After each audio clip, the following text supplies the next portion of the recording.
Hello, നമ്മുടെ ഒരു പുതിയൊരു വീഡിയോയിലേക്ക് എല്ലാവർക്കും സ്വാഗതമുണ്ട്. ഇന്ന് രാവിലെ എല്ലാവരും എഴുന്നേറ്റ് കുളിച്ച് ഡ്രസ്സൊക്കെ മാറ്റി ഞങ്ങൾ നേരെ വിട്ടത് നമ്മുടെ എരഞ്ഞിപ്പാലത്തുള്ള പ്രിയ ഹോട്ടലിലേക്ക് കേട്ടോ. അപ്പോൾ ഞങ്ങളുടെ ചായ ഇന്ന് അവിടെ ആയിരുന്നു. ചായക്ക് നമ്മൾ പൂരി കേട്ടോ വാങ്ങിയത്. പിന്നെ കടലക്കറി ഉണ്ട്, ബാജിക്കറി ഉണ്ട്. രണ്ടാൾക്കും 2 ഐറ്റം വേണമെന്ന് പറഞ്ഞപ്പോൾ അങ്ങനെ വാങ്ങി നമ്മൾ ഷെയർ ഇട്ട് കഴിച്ചു കേട്ടോ. പിന്നെ നേരെ വന്നത് നമ്മുടെ മെഡിക്കൽ കോളേജിൻ്റെ അടുത്തുള്ള ക്യാമ്പസ് സ്കൂളില്ലേ, അതിൻ്റെ ഗ്രൗണ്ടിലേക്കാണ്. അപ്പോൾ അവിടെ ഇരുന്ന് ഇവരെ പരിപാടി, സ്പോർട്സിൻ്റെ പരിപാടിക്കായിരുന്നു. കൂടെ CCCയുടെ പരിപാടിയും കൂടി ഉണ്ട് കേട്ടോ. അപ്പോൾ രണ്ടാളും CCCയിലും ഉണ്ട്. പിന്നെ നന്ദു ഓട്ടത്തിന് പേര് കൊടുത്തിട്ടുണ്ടായിരുന്നു. അപ്പോൾ അങ്ങനെ രണ്ടിനുണ്ടായിരുന്നു. അപ്പോൾ അതിന് വേണ്ടിയിട്ട് 8 മണിയാകുമ്പോഴേക്കും അവിടെ എത്താൻ പറഞ്ഞിരുന്നു. ഞങ്ങൾ എത്തിയത് 8:15 8:20 ആയിട്ടുണ്ടായിരുന്നു. പക്ഷേ എല്ലാവരും വരുന്നുണ്ടായിരുന്നേ ഉള്ളൂ. നേരം വൈകിട്ടൊന്നുമില്ല. ഞങ്ങളിവിടെ നിന്ന് പോകുമ്പോൾ ലേറ്റ് ആയിട്ടുണ്ടെന്നൊക്കെ വിചാരിച്ചത്. പക്ഷെ അങ്ങനെയൊന്നും ഇല്ല, ആരും വന്നു തുടങ്ങിയിട്ടൊന്നും ഇല്ലായിരുന്നു. കാര്യമായിട്ട് ആരും ഇല്ലായിരുന്നു. പിന്നെ വരെ ഫ്രണ്ട്സ് ഒരു 3-4 പേരുണ്ടായിരുന്നു അവിടെ. അപ്പം ഞാൻ പിന്നെ പിള്ളേർ അവിടെ എത്തിയിട്ടുള്ള ഭാഗങ്ങളൊക്കെ എടുക്കുകയാണ്. അപ്പോൾ ഗ്രൗണ്ടിൽ വേറെ ആരൊക്കെയാണ് കേട്ടോ. നല്ല ഗ്രൗണ്ടാണ്, നല്ല വലിയ ഗ്രൗണ്ടാട്ടോ അവിടെ. പിന്നെ കാണാനൊക്കെ ശരിക്കും നല്ല രസമുണ്ട്. വീഡിയോസ് എടുക്കാനും ഒക്കെ ഫോട്ടോസൊക്കെ അങ്ങനെയൊക്കെ പറ്റിയൊരു സ്ഥലമാണത്. നല്ലതുണ്ട് കാണാനായിട്ട്. പിന്നെ നന്ദുവിൻ്റെ ഒരു കൂട്ടുകാരനെ കണ്ടപ്പോൾ അവർ വർത്തമാനം പറഞ്ഞ് നിൽക്കുകയാണ്. ഇന്നലെ രാത്രിയാണ് ടീച്ചർ മെസ്സേജ് ഇങ്ങനെ ഇട്ടത്, ഇവരെ കൊണ്ട് വിടണം എന്നുള്ളത്, 8 മണിയാകുമ്പോഴത്തേക്കും കൊണ്ട് വിടണം എന്നുള്ളത്. അപ്പോൾ പിന്നെ രാവിലത്തേക്ക് ഞാൻ പ്രത്യേകിച്ച് പ്ലാനിങ് ഒന്നും ഇല്ലായിരുന്നു. അതാണ് പുറത്തുനിന്നൊക്കെ ചായ കുടിക്കാൻ കയറിയത് കേട്ടോ. പിന്നെ സ്കൂളിലത്തെ ആരെങ്കിലുമൊക്കെ ഉണ്ടെങ്കിൽ നമുക്ക് അവരെ ഏൽപ്പിച്ച് പോരാന്ന് വിചാരിച്ചിട്ട്, എന്താണെന്ന് വെച്ചാൽ രാവിലെ കൊണ്ടാക്കിയിട്ട് വൈകിട്ട് പിന്നെ വിളിക്കാൻ പോയാൽ മതി എന്ന് പറഞ്ഞിരുന്നു. അപ്പോൾ പിന്നെ ഞാൻ നോക്കുമ്പോൾ ഒരുപാട് കുട്ടികളൊക്കെ വന്നിട്ടുണ്ട്. പിന്നെ അവർ സ്കൂളിലത്തെ അവിടുത്തെ നമുക്ക് പരിചയമുള്ള ഒരാളെ കണ്ടു. അപ്പോൾ അവരോട് പറഞ്ഞിട്ട് ഞാൻ പിന്നെ പോന്നു. കഴിയാനാവുമ്പോൾ എന്നെ വിളിക്കണം എന്നൊക്കെ പറഞ്ഞു. കുട്ടികളെ കൂട്ടാൻ ഞാൻ വരാം എന്നൊക്കെ പറഞ്ഞ് പോന്നു. അങ്ങനെ കുട്ടികളൊക്കെ ആക്കി തിരിച്ചു വരുമ്പോൾ എരഞ്ഞിപ്പാലത്തെത്തിയപ്പോൾ ഭയങ്കര ബ്ലോക്ക്. എന്താണെന്ന് എനിക്ക് ആദ്യമൊന്നും മനസ്സിലായില്ല. പിന്നെ പോലീസുകാരൊക്കെ, പതിവില്ലാത്ത പോലീസുകാരൊക്കെ കണ്ടായിരുന്നു വരുന്ന വഴിക്ക്. പക്ഷെ ഇതെന്തിൻ്റെ സമരമാണെന്നൊന്നും എനിക്ക് മനസ്സിലായില്ല കേട്ടോ. അപ്പോൾ ഞാൻ പിന്നെയാണ് നോക്കിയത്. പകുതി പോയി കഴിഞ്ഞപ്പോഴാണ് ഞാൻ ഇങ്ങനെ വീഡിയോ എടുക്കാമല്ലോ എന്ന് വിചാരിച്ചത്. ഒരുപാട് ആളുകൾ പോയതിന് ശേഷം പകുതിയിലധികം പോയിട്ട് ആണ് ഞാൻ ഈ ഒരു വീഡിയോ എടുക്കണത് കേട്ടോ. അത്രയും ആൾക്കാരുണ്ടായിരുന്നു. വലിയൊരു ജാഥ തന്നെയായിരുന്നു കേട്ടോ. ഞാൻ ഇത്രയും വലിയൊരു ജാഥ ഒരുപാട് കാലത്തിന് ശേഷം കാണുന്നത്. മറ്റേ കുഞ്ഞു ജാഥയൊക്കെയാണ് ഞാൻ കാണാറ്. ഇത്രയും ജനങ്ങളെ ഞാൻ കാണാറില്ലായിരുന്നു. ഇത് വേറെ ഒന്നുമല്ല, മത്സ്യത്തൊഴിലാളികളുടെ ഒരു സമരമാണ്. അവരുടെ ക്ഷേമനിധി പെട്ടെന്ന് അവർ കൂട്ടി 100 ഉള്ളിടത്ത് 300 എന്തോ ആക്കിയിട്ടുണ്ട്. അപ്പോൾ ഇത്രയും കൂട്ടുമ്പോൾ അവരത് കുറയ്ക്കാനായിട്ട് വേണ്ടിയിട്ടൊക്കെ ഉള്ളൊരു സമരവും കാര്യമൊക്കെയാണ് കേട്ടോ. പിന്നെ വേറെ എന്തൊക്കെയോ ആ ഒരു ബോർഡിലുണ്ട്. എനിക്കിപ്പോൾ എന്തൊക്കെയാണ് പറയേണ്ടത് എനിക്ക് അറിയണില്ല, ഒക്കെ മറന്നു തുടങ്ങി. ഞാൻ ആകെ ശ്രദ്ധിച്ചത് ക്ഷേമനിധിയുടെ കാര്യമാണ്, വർദ്ധിപ്പിച്ചത് പിൻവലിക്കുക എന്നുള്ളൊരിത്. അപ്പോൾ അതിൻ്റെ ഒരു ബ്ലോക്കും കാര്യമായിരുന്നു. ഒരുപാട് സമയം വണ്ടികൾക്കൊന്നും പോകാൻ പറ്റാതെ വലിയൊരു ബ്ലോക്ക് തന്നെയായിരുന്നു കേട്ടോ.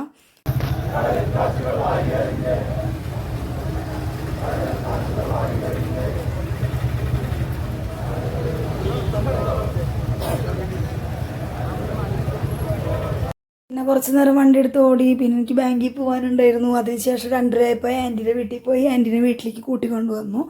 നമ്മൾ ഈ ഒരു വീട്ടിലേക്ക് വന്നിട്ട് എൻ്റെ വീട് കണ്ടിട്ടില്ല എന്ന് ഒരുപാട് പ്രാവശ്യമായി പറയുന്നത് കേട്ടോ. അപ്പോൾ ഇന്നായിരുന്നു അതിന് പറ്റിയൊരു ദിവസം എന്ന് എനിക്ക് തോന്നുന്നു. എല്ലാത്തിനും ഒരു സമയമുണ്ടല്ലോ. അപ്പോൾ എൻ്റെ വീട്ടിൽ കൊണ്ടുവന്നു. പിന്നെ ഞങ്ങൾ വരുന്ന സമയത്ത് തന്നെ ചായ കുടിച്ചിട്ടൊക്കെ ഉണ്ടായിരുന്നു കാരപ്പറമ്പെന്ന്. എനിക്കതൊന്നും എടുക്കാൻ ഓർമ്മ ഉണ്ടായില്ല.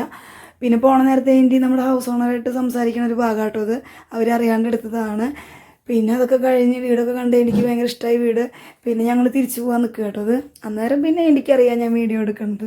ഞാൻ ഇങ്ങനെ പറഞ്ഞു നേരത്തെ ഇങ്ങനെ ഞാൻ വീഡിയോ എടുത്തിരുന്നു നിങ്ങൾ സംസാരിക്കുന്ന നേരത്തുനിന്ന്. അപ്പോൾ എൻ്റെ അടുത്ത് പറഞ്ഞു, വെറുതെ അല്ല നീ മിണ്ടാതിരുന്നതില്ലേന്ന് ഫോണും പിടിച്ചിട്ട്. അപ്പോൾ കണ്ടില്ലേ ആൻറ്റിനെ, നിങ്ങൾ ഇതിന് മുന്നേ കണ്ടിട്ടുണ്ടാവില്ല, ഞാൻ വീഡിയോയിൽ ഇട്ടുണ്ടായിരുന്നല്ലോ. അപ്പോൾ അതങ്ങനെ ആൻറ്റിനെ വീട്ടിൽ കൊണ്ടാക്കി. പിന്നെ ഞാൻ വീണ്ടും വണ്ടി എടുത്തോടാൻ പോയി. ഒരു 5 മണിയൊക്കെ ആയപ്പോഴത്തേക്ക് ഞാൻ നന്ദുവിനെയും കുഞ്ചൂസിനെയും കൂട്ടാൻ വേണ്ടിയിട്ട് വീണ്ടും കോളേജിനടുത്തുള്ള ഗ്രൗണ്ടിൽ പോയി, ക്യാമ്പസിൻ്റെ. അപ്പോൾ അവിടെ പോയപ്പോൾ എടുത്ത ഭാഗങ്ങളൊക്കെ കേട്ടോ. അപ്പോൾ നന്ദുവാണ് നിൽക്കുന്നത്, നീല ബനിയനും കറുപ്പ് പാൻറ്റൊക്കെ ഇട്ടിട്ട്. പിന്നെ കുഞ്ചൂസ് അതിൻ്റെ അപ്പുറം അവിടെ ഇരിക്കുന്നുണ്ട്. അവനെ ഞാൻ കണ്ടിട്ടില്ല. നന്ദുവിനെ കണ്ടപ്പോൾ നന്ദു കഴിഞ്ഞിട്ടില്ല അമ്മ, കുറച്ച് നേരം കൂടി ഉണ്ടെന്ന് പറഞ്ഞപ്പോൾ ഞാൻ ഇപ്പുറം നിന്ന് അങ്ങനെ വെയിറ്റ് ചെയ്യുകയാണ്. പിന്നെ ഒരുപാട് ആളുകളൊന്നും ഇല്ല. പിന്നെ അകത്ത് നമ്മളെ കയറ്റില്ലല്ലോ, അവിടെ മത്സരത്തിനുള്ള പിള്ളേരെ മാത്രമല്ലേ കയറ്റുള്ളൂ. കുറച്ച് പേര് പുറത്തൊക്കെ ഉണ്ട്, അതിൻ്റേതായ ആൾക്കാരൊക്കെ പുറത്തുണ്ട്, അത്ര തന്നെ. അപ്പോൾ ഇതൊക്കെയാണ് ഇന്നത്തെ വിശേഷങ്ങൾ. ശരിക്കും ഇപ്പോഴത്തെ ഒരു ഇതിലെന്താണെന്ന് വെച്ചാൽ ദിവസങ്ങൾ പോണത് അറിയണില്ല, നമുക്ക് സമയം കൈ കിട്ടുന്നില്ല. ഇപ്പോൾ രാവിലെ ഉറങ്ങി എണീക്കുക, ഞാൻ പറഞ്ഞില്ലേ ഡെയിലി 6:30-7 മണിക്കൊക്കെയാണ് ഉറങ്ങി എണീക്കണത്. ആ ഒരു ടൈമിൽ ഇട്ടിട്ട് ഉറങ്ങണം എന്നുള്ളൊരു പൂതിയാണ്, പിന്നെ ചാടി അങ്ങോട്ട് എണീക്കുകയാണ്. പിന്നെ വേറെന്താ വിശേഷം, അങ്ങനെ പോണ്. ഓട്ടവും കാര്യങ്ങളൊക്കെ ഉണ്ട്, പക്ഷെ എന്തിനൊക്കെയോ സമയങ്ങൾ തികയണില്ല. പിന്നെ വണ്ടി എടുത്ത് മക്കളെ കൊണ്ടാക്കി വണ്ടി എടുത്ത് ഓടാൻ പോയി, പെട്ടെന്ന് തന്നെ 2 മണി 3 മണിയൊക്കെ ആവും. പിന്നെ കുട്ടികളെ വിളിക്കുക, തിരിച്ച് വീട്ടിലെത്തുക, ചായ ഉണ്ടാക്കി കൊടുക്കുക, ചായ കുടിക്കുക, പിന്നെ കുറച്ച് വീട്ടിൽ എന്തെങ്കിലും പണിയൊക്കെ എടുത്ത് പിന്നെ വീണ്ടും വണ്ടി ഓടാൻ പോവുക. ഇതൊക്കെ തന്നെ ഇങ്ങനെ സ്ഥിരം ഇങ്ങനെ പോയിക്കൊണ്ടിരിക്കുകയാണ്. പിന്നെന്താ, ഇന്നലെ എനിക്ക് കരാട്ടെ ക്ലാസ്സിന് പോകാൻ പറ്റിയില്ല. ഇന്നലെ കരാട്ടെ ക്ലാസ്സിന് ബോക്സിങ്ങിൻ്റെ ക്ലാസ് ആട്ടോ. അപ്പോൾ വേറെ ഒന്നുമല്ല, ഇപ്പം ഇത്തിരി തടി കൂടുന്ന കാരണം ഞാൻ കൃത്യമായിട്ട് ക്ലാസ്സിനൊക്കെ പോകുന്നുണ്ട്. എനിക്ക് എന്തായാലും പിന്നെ തടിയൊക്കെ ഒന്ന് കുറയ്ക്കണമെന്നുണ്ട്. അപ്പോൾ ഞാൻ അങ്ങനെ പോകുന്നുണ്ട്. മുഖമൊക്കെ ഇങ്ങനെ ആയിട്ടുണ്ട്. അപ്പോൾ തടി കുറയ്ക്കണം. ഈ ഓട്ടോറിക്ഷയിൽ ഇരുന്നിട്ട് കേട്ടോ, അതിന് പെട്ടെന്ന് വന്നൊരു മാറ്റമാണ്. അപ്പോൾ എന്തായാലും അത് വിചാരിച്ചിട്ട് അപ്പോൾ ഇന്നലെ പോകാൻ പറ്റിയില്ല. ഞാൻ ഓർത്തു ഇന്ന് പൂക്കാട് പുതിയ ക്ലാസ്സുള്ളടത്ത് നമുക്ക് ഇന്ന് 7 മണിക്കാണ്. അപ്പോൾ അതുവരെ വണ്ടി ഓടിച്ചിട്ട് 7 മണിക്കത്തെ ക്ലാസ്സിൽ കയറാം എന്ന് വിചാരിച്ചു. പക്ഷെ ഇന്നത്തെ കണക്കുകൂട്ടലും മൊത്തം തെറ്റി. കാരണം നന്ദുവിനും കുഞ്ചൂസിനും സ്പോർട്സിൻ്റെ പരിപാടിയൊക്കെ കഴിയാൻ ഒരുപാട് ലേറ്റായി. നമ്മൾ വീട്ടിലെത്തുമ്പോൾ തന്നെ 6:30 പിന്നെ വണ്ടിയിലത്തെ ചാർജൊക്കെ ഒരുപാട് കുറഞ്ഞു. എന്താ വെച്ചാൽ 37-36% എന്തോ ആയി ലാസ്റ്റ്. അപ്പോൾ എന്തായാലും കുറച്ച് നേരം ചാർജിനിടയും വേണം. ചാർജ് ചെയ്യാണ്ട് എന്തായാലും വണ്ടി എടുത്ത് പോകാൻ പറ്റില്ല. അപ്പോൾ എന്തായാലും പിന്നെ പിള്ളേർക്ക് വയ്യാന്ന് പറഞ്ഞു. അവരെ ഞാനിപ്പോൾ ബോക്സിങ്ങിൻ്റെ ക്ലാസ്സിന് കൊണ്ടുപോകുന്നുണ്ട്. അപ്പോൾ അവർക്ക് വയ്യാന്ന് പറഞ്ഞപ്പോൾ പിന്നെ ഏതായിട്ട് ഞാൻ ഒറ്റയ്ക്ക് ഇത്രയും ദൂരം പോകണ്ടേ. പഴയ ക്ലാസ്സുള്ളോട് തന്നെ എനിക്ക് തോന്നുന്നു 14-15 കിലോമീറ്ററിൻ്റെ ഉള്ളിലുണ്ട് അങ്ങോട്ടും മാത്രം. തിരിച്ചതേപോലെ ഇങ്ങോട്ടും വരണം. പിന്നെ അവിടുന്ന് പൂക്കാടുക്ക് കുറച്ചും കൂടി പോകാനുണ്ട്. എനിക്ക് തോന്നുന്നു അവിടെ നിന്നൊരു 3-4 കിലോമീറ്ററും കൂടി പോകാനുണ്ടെന്ന് തോന്നുന്നു. അപ്പോൾ അത്രയും നമ്മൾ ദൂരം വണ്ടിയൊക്കെ എടുത്ത് പോകണ്ടേ. അപ്പോൾ എനിക്കൊരാൾക്കായിട്ട് ഞാൻ എന്തിനാ എത്രയും പോകണത്. പിന്നെ വണ്ടിയിൽ ചാർജ് ഇല്ല, ചാർജ് കയറിയിട്ടൊക്കെ പോകാൻ ഇപ്പോഴാണ്. അപ്പോൾ അത് വിചാരിച്ചിട്ട് ഇന്നത്തെ ക്ലാസ് ക്യാൻസലാക്കിയിട്ടുണ്ട്. അപ്പോൾ അതങ്ങനെ. പിന്നെ ഇവിടെ ഇപ്പോൾ മഴയാട്ടോ, 2 ദിവസമായിട്ട് മഴ തന്നെയാണ്. പിന്നെ മഴ പെട്ടെന്ന് ഇങ്ങനെ പെയ്യും. ചിലപ്പോൾ നമ്മൾ കുറേ നേരത്തേക്ക് വെയിലായിരിക്കും കാണാം, പെട്ടെന്ന് അതിങ്ങനെ മൂടി പോയി വെയിലൊക്കെ അങ്ങനെ മാറി പെട്ടെന്നായിരിക്കും ഒരു മങ്ങിച്ചൊക്കെ കൂടി വന്ന് പെട്ടെന്നൊരു മഴ. അത് എത്രത്തോളം ശക്തിയിലാണോ പെയ്യണത് അത്രയും ശക്തിയിലുള്ളൊരു മഴ അങ്ങനെ. അപ്പോൾ അത് ഇന്നലെയും മിനിഞ്ഞാന്നൊക്കെ അങ്ങനെ തന്നെയായിരുന്നു തോന്നുന്നു. പിന്നെ ഇന്നും മഴ തന്നെയായിരുന്നു. ഇപ്പോൾ ഇവരെ ഈ ഒരു സ്പോർട്സിൻ്റെ പരിപാടിനെ കുറേ ലേറ്റ് ആവാൻ കാരണം മഴയാണ്. ഞാൻ കണ്ടിട്ടില്ല, ഞാൻ വണ്ടി എടുത്ത് ഇങ്ങോട്ട് പോന്നു. രാവിലെ മക്കളവിടെ കൊണ്ടാക്കിയിട്ട് ഇങ്ങോട്ട് പോന്നു.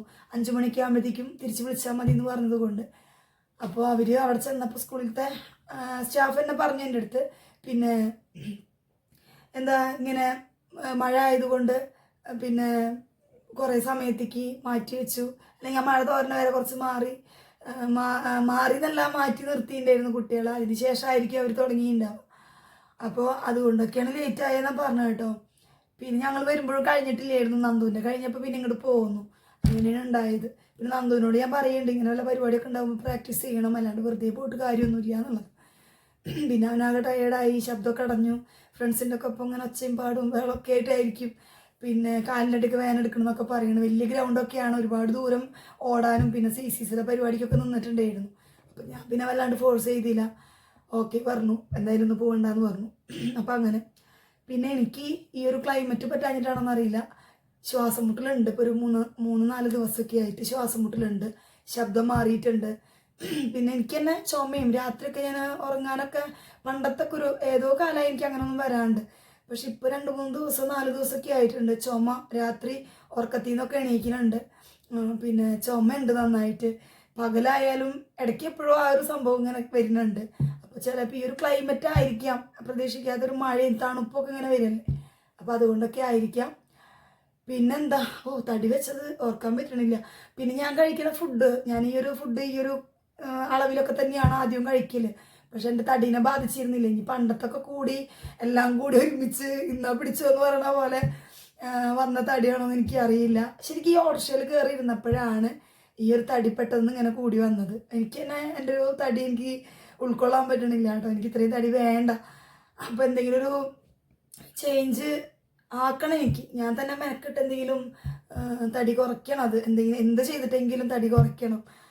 അപ്പോൾ നോക്കട്ടെ. ഞാൻ ഇങ്ങനെ മനസ്സിൽ വിചാരിക്കണത് നന്ദുവിൻ്റെ സൈക്കിളൊക്കെ ഇവിടെ വെറുതെ ഇരിക്കുകയാണ്. അത് ചെറിയൊരു കംപ്ലൈൻ്റ് ഒക്കെ ആയിട്ട് അങ്ങനെ ഇരിക്കുകയാണ്. അപ്പോൾ അത് നന്നാക്കിച്ചിട്ട് രാവിലെ കുറച്ച് സമയം ഒരു അരമണിക്കൂറെങ്കിലും സൈക്കിൾ ഓട്ടാൻ പോയാൽ കുറേ മാറ്റം ഉണ്ടാവും തോന്നുന്നു. അത് കണ്ടിന്യൂ ചെയ്താലേ കാര്യമുള്ളൂ. അപ്പോൾ അത് നോക്കണം, അത് മൈൻഡിലുണ്ട്. പിന്നെ വേറെ എന്തൊക്കെയാ വിശേഷം? ഇതൊക്കെ തന്നെ അല്ലേ.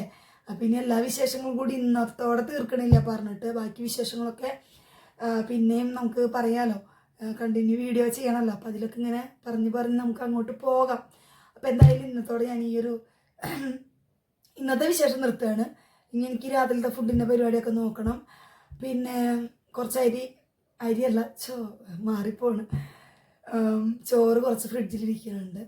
അപ്പോൾ അതെടുത്ത് തിളപ്പിച്ച് ഊറ്റണം. പിന്നെ വില കൂടിയ അരിയുടെ ചോറാണ്. അപ്പോൾ അത് ഒന്നാവാതെ ഇന്നലെ തന്നെ ഫ്രിഡ്ജിലാക്കി വെച്ചിട്ടുണ്ട്. അപ്പോൾ അത് മതി രാത്രിത്തേക്ക്. പിന്നെ എന്തെങ്കിലും കറി എന്തെങ്കിലും ആക്കണം, പച്ചക്കറി കാര്യങ്ങളൊക്കെ ഇരിക്കുന്നുണ്ട്. അപ്പോൾ എന്തെങ്കിലുമൊക്കെ ഉണ്ടാക്കണം. പപ്പടമൊക്കെ ഉണ്ട്. അപ്പോൾ എന്തെങ്കിലും രാത്രിത്തേക്ക് ചൂടോടെ തന്നെ ആക്കാം. അത് തിന്നാൻ നേരമായും കൊണ്ട് ആക്കിയാൽ മതി, പെട്ടെന്ന് ആവണതാണല്ലോ. അപ്പം ഇത്രയേ ഉള്ളൂ ഇന്നത്തെ വിശേഷം എന്ന് പറയാനായിട്ട്. ഇനി വല്ലാണ്ട് അങ്ങോട്ട് നീട്ടി വലിക്കുന്നില്ല ഞാൻ. അപ്പോൾ നമ്മുടെ വീഡിയോ ഇഷ്ടപ്പെട്ടാൽ ലൈക്ക് ചെയ്യുക, കമൻറ്റ് ചെയ്യുക. പിന്നെ അതേപോലെ സബ്സ്ക്രൈബ് ചെയ്യുക കേട്ടോ. വീഡിയോ ആദ്യമായിട്ട് കാണുന്ന ആൾക്കാരൊക്കെ ഉണ്ടെങ്കിൽ മറന്നു പോകാതെ സബ്സ്ക്രൈബ് ചെയ്തിട്ട് പോവുക. അപ്പോൾ ബാക്കി പുതിയ വിശേഷങ്ങളൊക്കെ ആയിട്ട് അടുത്ത വീഡിയോയിൽ ഞാൻ വരും. അതുവരെ ബൈ.